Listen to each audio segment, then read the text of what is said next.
Are you thinking of doing the 75 hard challenge? Well, if you are in the right place, because I completed this challenge, and in this video I'm going to be sharing my honest thoughts about the programme.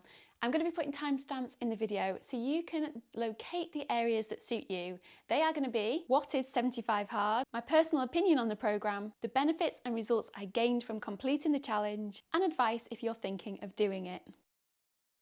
For those of you who've got no idea what 75 hard is or didn't see my day in the life during 75 hard video, it is a programme created by Andy Frisella in 2019. He states it is not a fitness programme, it is a transformative mental toughness programme that lasts for 75 days, and there are 6 daily tasks that must be done. Each day you must follow a diet. It can be the diet of your choice, but it must be a structured plan designed with a physical improvement in mind. You must complete 2 45-minute workouts, 3 hours apart, minimum. One of those must be outdoors. There is absolutely no alcohol or cheat meals. Take a progress picture every single day. Drink 1 gallon of water. Read 10 pages of a non-fictional personal development book. Audiobooks do not count. And if you fail, you must start over on day 1. I was promised this challenge would change my life forever. Did it? Nope. Now I'm going to get straight to the point, and this might be a little bit controversial. I don't believe this challenge is suitable for everybody. I don't even think it's right for everybody. I also don't think it's the most healthiest plan. And I can't say I am a fan of the guy that created it. Let me explain. As with any extreme or demanding challenge, when motivation is high, it can feel amazing. You can be on top of the world when you start a programme like this. But the second that it starts to slip and motivation literally leaves the building, you can be left feeling like you're slipping back into your old ways. And all it takes on this programme is one slip and you have to literally restart from the beginning. So surely it is better to do something that allows that little bit of wiggle room for living. With a challenge like this, it is full on, it is intense. If you slip up, you're instantly going to feel that you have failed, that you have not done well, you've not achieved what you set out to do, and with that comes all those negative side effects. Regarding my thoughts about it not being the most healthiest plan, there are 3 reasons for this. Number 1, exercising every single day without a single rest day. I mean, common sense tells us that is just not good for the body. Your body does need recovery days. When you've been working hard, it needs time to recover. If you're ill, if you're not feeling good, you need to rest. That is what we as human beings are programmed to do. This programme does not allow for that, but I'm going to talk about that a little bit more later. Number 2, absolutely no cheat meals for 75 days. I mean, that is just not maintainable. We all need a little bit of cake, right? But seriously, that isn't something that can be maintained over the long term. Number 3, 1 gallon of water every day. Now, who needs to drink that much water? I honestly think the only reason he did this was to torture me. You do not need that amount of water. The only time I probably even got close is when I was hiking the Pacific Crest Trail through a desert section doing 30 miles a day. Granted, you might need a little bit of extra water there, but not on a daily basis. I would say that 2 to 3 litres of water is enough for a normal person doing normal day-to-day things. Now, I think the thing that bugged me the most about this is that he doesn't caveat this with any warnings, and medical advice clearly states that you can drink too much water if you drink it too quickly. You can end up being hospitalised and it can result in serious complications. It does state that 750 mils to 1000 mils of water within an hour is enough. Any more than that can be severely dangerous, and he doesn't caveat this anywhere. I even heard him talking on one of the podcasts that I listened to, and he was saying if you get to the end of the day and you haven't drunk all your water, you just have to do it before you go to bed. So no chugging 2 litres of water in a half an hour or an hour. It is just not good for you. There were benefits from drinking a lot more water, I will give him that, but it just didn't need that amount. Which brings me to the guy himself, Andy Frisella. Now, I am not a fan, I'm not gonna lie. I started doing the 75 challenge when I'd read about it, and I was about a week in when I first experienced his manner, which to me comes across very chest beating. Look how amazing I am. I've done this, I've grown from here and I've got here, which He has done very well for himself in the business world, which he keeps on reminding us over and over again. And I suppose at the end of the day, that is what 75 Hard is. It's a money-making scheme for him. He has obviously done very well popularity-wise, business-wise. He has got a lot out of this. Everything is geared towards hashtag 75 Hard, show your progress pitch, show everything on YouTube and Instagram, which is great. He's done very well for himself. But he just grates on me a little bit. I have to admit, people that I admire and respect have a little bit more humility about themselves, a little bit more humble, and talk about people's gains and benefits without constantly referring to yourself over and over again. Plus, that amount of foul language coming out of his voice, it is just not necessary. But that is just my personal opinion. On another note, if you're doing this challenge to lose weight, please choose another program. This is not a weight loss program. The internet and social media has turned this into some body transformational challenge, all about how much weight you lose on 75 Hard. Nearly every single image I see on the internet is a before and after picture. Look how much I lost on 75 Hard, look at my results. And it is not about that. Andy himself clearly stated it's a mental toughness program. So go in it with the idea of focusing on your grittiness, your confidence, self-esteem. Those are the types of things that you're going to be challenged on, and your discipline. Yes, there are benefits that you can get from it physically, but it's not just about that. I personally am not sharing any before or after pictures because I don't want to promote it as a weight loss program, but I would highly recommend looking into what this really is about and choose another one if it is just weight loss. Which leads me on to taking a daily progress picture every single day. I hated this part of the challenge. It was my worst part because, if I'm being honest, I could not see a single benefit for taking a picture of myself every single day. There was just no need for it. It was just one of those box ticking exercises that I just had to do to complete the program. I won't lie, there was a lovely benefit of seeing the day 1 picture and the day 75 picture because I saw the progress that I had made physically with going to the gym, doing my yoga, doing my outdoor activities, and the discipline of changing my body slightly. That was nice to see, but it is just not needed every single day in my opinion. Reading 10 pages every day, I found this easy but not overly beneficial because for me personally, I read non-fiction anyway. I do like reading books about particular topics, not necessarily self-help books, but they are recommending to read particular books that will give you some kind of progression, which I can understand is a good positive thing to do for a lot of people. The one thing that I didn't like was that every video, every post seemed to be recommending these same books. All the influencers out there seem to be sharing, you must read this book, this is the best book, these are the books that you should read on 75 Hard. Read what you want. Honestly, I got to a point where I thought, has he got shares with some of these book deals to make the sales increase? It did get a bit repetitive when you see people recommending them, but hey. Now after all that, you might be asking yourself, Mary, why did you not quit the challenge? Well, first of all, I'm a stubborn little thing and I wanted to see what happened when I got to day 75. And secondly, there were some benefits that I did reap from doing this challenge. Now, I didn't reap all the benefits that this challenge promised me. I was promised I would have an increase of 100 times my confidence, self-esteem, self-worth, self-belief, fortitude and grittiness. One of my Patreons actually pointed out to me the reason I probably didn't gain all the benefits that this program promised is because I'd already done one of the toughest challenges I ever have done in my entire life, which was hiking the Pacific Crest Trail solo with my backpack and everything that I needed to survive on it. And after going through something like that, maybe a challenge like this wasn't the right thing for me because I've already gone through all the grittiness, all the determination, the discipline. I kind of have done it all and I got my self-belief already. So this challenge certainly didn't deliver on those things. However, once I was halfway through the challenge, I started to feel amazing, and that was down to 2 main elements.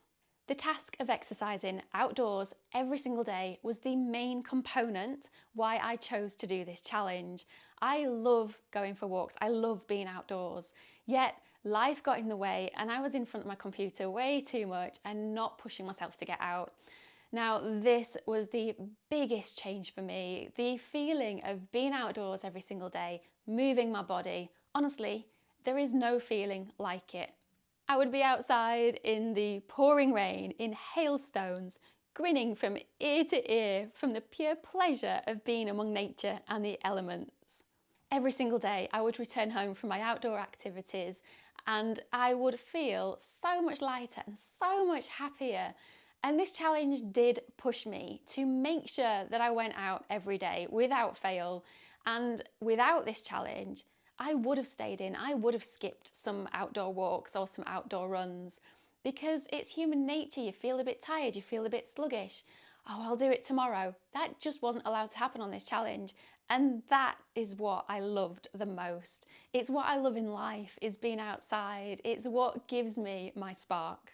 The other reason I chose it was for the diet element of it and not having any cheat meals.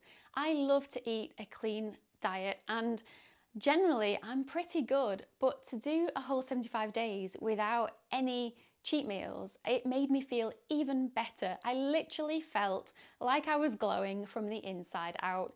Don't get me wrong, there was moments when I fancied a bit of cake or fancied a nice creamy drink, but by not having that, I felt that my energy levels increased and my headaches reduced in severity. So I'm somebody that suffers with chronic migraines and headaches, and generally they're well maintained, but throwing a bit of processed food or sleepless nights, then it does kind of trigger it again. But being on this plan, after about halfway through, I did find that everything just stayed really calm and stabilized, and I honestly felt so good about how I felt. I was no longer feeling sluggish or bloated, and that was a great feeling to have. My mind benefited from this challenge too. I felt that I was a lot more focused. I literally could go on all day about the benefits of being out in nature, but seriously, I got more focused, I felt more disciplined, I could think clearly again, I felt less stressed, and I put this down to the fact that I was going outdoors, I was getting away from my desk, and I was having that time to think and process things properly every single day, making that time for myself. It was literally like a walk in meditation. Another perk that I got from this challenge was that my body composition changed. I had been working on toning up and getting stronger, not necessarily losing weight, but I did lose 10 pounds. I lost it very slowly over the course of the program, but that 10 pounds came off through the exercise, but also doing a lot of strength training. And I was really pleased with the fact that I had managed to lift a lot heavier weights by the end of the program by having that discipline of going every other day to the gym. It was something that made me feel really strong and really empowered. Finally, I enjoyed the structure and the discipline that I had to do something every day. I am one of those people that likes routine. I like to tick things off. So if you are one of those people, this could really appeal to you. I find that when I finished it, it was kind of like I felt a little bit lost, so much so that I carried on doing a very similar thing, but without all the bits that I didn't think were relevant. I had my own little checklist every day that I had to go out and do a walk every day and that I had to eat clean as possible, but I did allow myself some treats. So I did kind of keep a bit of a tick list going after it because I do like that discipline. Let me share a little bit of advice and some tips for you. If you are thinking of doing 75 hard, make sure that you read through the program fully and make sure that everything aligns with what you feel comfortable doing with. I honestly, if you asked me, would I do it again? The answer is yes and no. So yes, I would do elements of it again, but no, I wouldn't do the full program. So I couldn't officially say I was going to do 75 hard again because you have to do all of the 6 tasks. I would recommend looking at the tasks that you think would benefit you, would benefit your life, and create your own 75 hard or 60 hard or 60 medium or however long you want to do it for, and whatever tasks you want to include. Create your own. Do something that you're fully happy with that's going to make you feel amazing, not just something that is popular. When you decide to do it, choose when you're going to do it. It might be that you have to look at your diary and plan in advance. For example, summer might not be very good for you. You might be very sociable and go to a lot of events, so it'll be very difficult if you're choosing a particular diet. For example, no alcohol or no cheat meals. Now for me, I don't drink, so the alcohol bit wasn't a problem, but the cheat meals, if you're going to barbecues or to parties, it might be quite tricky and put a bit of a downer on your life. So choose an area or time in your life that is going to be pretty quiet. Also think about the seasons. If you live somewhere that gets really bad winters, you might not necessarily want to do it over winter because having to go out in the harsh elements might not be a lot of fun for you. Now I want to address the fact that you have to do 2 workouts every single day on this program. Now I got around this because I strongly believe that your body needs rest days when you've either had a hard workout, when you're not well, or if you have got an injury. If you have any of those things, tailor your day so that you have an easy workout that day. For example, 1 day a week, I would make sure that I went for a slow, gentle walk for 45 minutes and that I would do yin yoga, which is a very slow moving, relaxing yoga. It's just a bit like stretching on the ground for 45 minutes. And that can be classed as a bit of an active recovery, but it is officially still classed as exercise. So I wouldn't say go flat out every single day. You're just going to leave yourself injured or completely burnt out and not enjoying the program. With your diet, choose one that is going to work for you, one that you think you can definitely maintain for 75 days, because all you have to do is one little morsel through your mouth and you have failed if it's not something that's in your plan. For me, I chose a clean eating, healthy, balanced, whole food diet, and that is what I enjoy eating, and it's something that I will maintain as well throughout my life. Try and do the simple tasks as early as possible in the day. These are so easy to catch yourself out. So for example, you could get all the way through the day, be lying in bed like I did once and realise you've forgotten to take your progress picture. And if you do that, you start back at day 1. So try and get your simple tasks done first thing in the morning. I always read my 10 pages first thing on the morning before I even got out of bed. I used to have it with my morning coffee. And then as soon as I got out of bed, I would get dressed for my first workout because I'd always do that first thing on the morning. So while I was getting dressed for my workout, I'd put my sports bra and underwear on and take my progress picture then. Water intake does get easier during the program. It is a nightmare for the first few days. Make sure that you're near a toilet at all times. But the good thing to know is that your body will get used to this excess amount of water. It doesn't fully stop going to the toilet so regularly, but your body does adapt after a little while. I would recommend as soon as you wake up, drink about 250 to 500 mils as soon as you wake up. Always try and drink your 2 litres before 12 o'clock so you know you're ahead of the day and you're not having to drink loads at the end of the day. And whenever you do your exercise, carry a water bottle with you, whether you're going for a run or a walk or you're doing something at the gym, and try and drink at least 500 mils then as well. It's just a really good way of ticking it all off. Now, another thing to note is if you're watching this in the UK, a gallon does not equal 4 litres. It is less than 4 litres. So convert it using the US gallon. I think it works out about 3.78 mils or something like that, so you don't have to drink the full 4 litres. With regards to the books, my simple advice is read what you want to read what's of interest to you, not what everyone else is reading. Motivation during the challenge.